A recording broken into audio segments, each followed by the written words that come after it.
ବର୍ତ୍ତମାନ ଏଟା ଆମେ ଆସିଛୁ ପନବେଲରୁ 6.5 କିଲୋମିଟର ଦୂର ପାଲାସୁଆ ଫାଟା।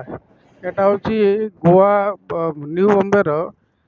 ନ୍ୟୁ ବମ୍ବେରୁ 6.5 କିଲୋମିଟର ଦୂର। ଏଟା ହେଉଛି ଗୋଆ ରୋଡ଼। ଏଇ ରୋଡ଼ଟା ପୁନା ଗୋଆ ହେଇକି ଯାଇଛି। ଦେଖନ୍ତୁ ବର୍ତ୍ତମାନ ଏଥିରେ କେମିତି ରେଟ୍ରେ ସବୁ ଗାଡ଼ି ଆସୁଛି। ଆଉ ବର୍ତ୍ତମାନ ଆମେ ଏଇଠୁ ପାଲାସୁଆ ଫାଟା ଯିବା। ପ୍ରଥମେ ପନବେଲ ଆସିବ, ତାପରେ ଆସେ ପନବେଲ, ନ୍ୟୁ ପନବେଲ ପରେ ପାଲାସୁଆ ଫାଟା ପରେ ବର୍ତ୍ତମାନ ଏଇ ଜାଗାର ନାଁ ହେଉଛି ସାଙ୍ଗରୋଲି।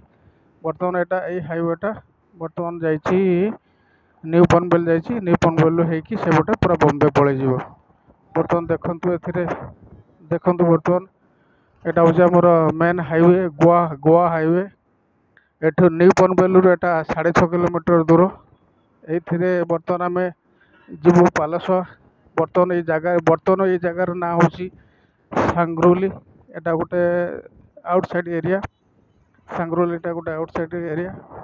ଏଥିରେ ସାଙ୍ଗରୋଲି ମାନେ ନ୍ୟୁ ବମ୍ବେର ଏଟା ହେଉଛି ଆଉଟସାଇଡ୍ ଏରିଆ, ଗାଁ ଟାଇପ୍ ଏରିଆ। ଏଥିରେ ମ୍ୟାକ୍ସିମମ୍ ସବୁ ଗାଁ ଲୋକମାନେ ଏଥିରେ ରହନ୍ତି। ଏଟା ଆଉଟସାଇଡ୍ରେ ଆସୁଛି।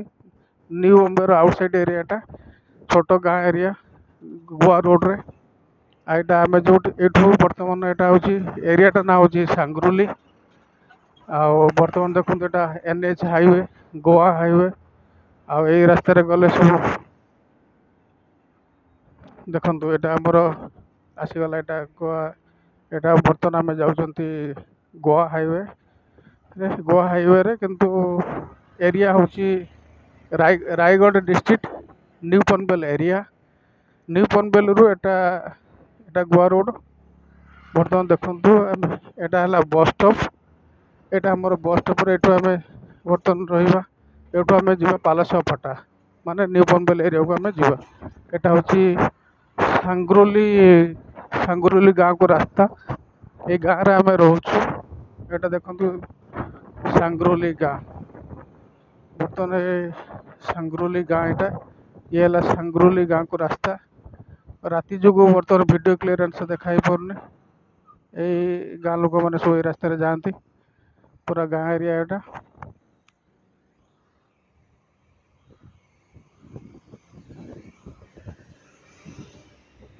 ଦେଖନ୍ତୁ ବର୍ତ୍ତମାନ ଏଇଟା ହେଉଛି ଆମର ଏଠି କ୍ରସଟା ରହିଛି, ବାଇକ୍ କ୍ରସ ରହିଛି।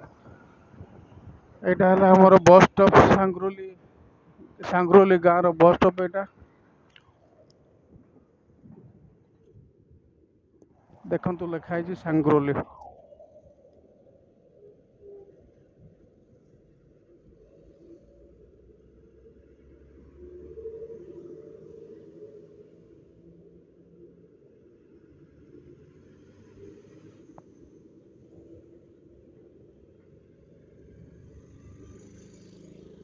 ଏଇଟା ଦେଖନ୍ତୁ ଆମର ନ୍ୟାସନାଲ ହାଇୱେ, ଗୋଆ ହାଇୱେ।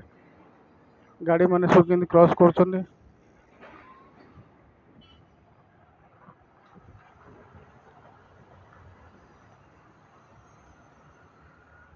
ଯଦି ଆମର ଏଇ ଛୋଟ ଭିଡ଼ିଓଟି ଆପଣଙ୍କୁ ଭଲ ଲାଗିଥିବ, ଲାଇକ୍ ସବସ୍କ୍ରାଇବ୍ କରିବେ। ସମସ୍ତ ଓଡ଼ିଶାବାସୀଙ୍କୁ ଅନୁରୋଧ, ଆଉ ସମସ୍ତ ଓଡ଼ିଶାବାସୀଙ୍କୁ ମୋର ପ୍ରଣାମ ଆଉ ନମସ୍କାର। ଏଇ ଭିଡ଼ିଓଟି ଯଦି ଆପଣମାନଙ୍କୁ ଭଲ ଲାଗିଥିବ, ଲାଇକ୍ କରିବେ, ସବସ୍କ୍ରାଇବ୍ କରିବେ। ଆଉ ଦେଖନ୍ତୁ ବର୍ତ୍ତମାନ ହାଇୱେରେ କେମିତି ସବୁ ଭିଡ଼ ଲାଗିଛି। ଗାଡ଼ି ପଛକୁ ସବୁ ଏମିତି ଲାଗି ଚାଲିଛି। ଭିଡ଼ିଓଟିକୁ ଆଉ ଲମ୍ବା କରିହେବନି, ତେଣୁକରି ଏଇଠି ଆମେ ରହିଲୁ। ନମସ୍କାର, ଜୟ ଜଗନ୍ନାଥ।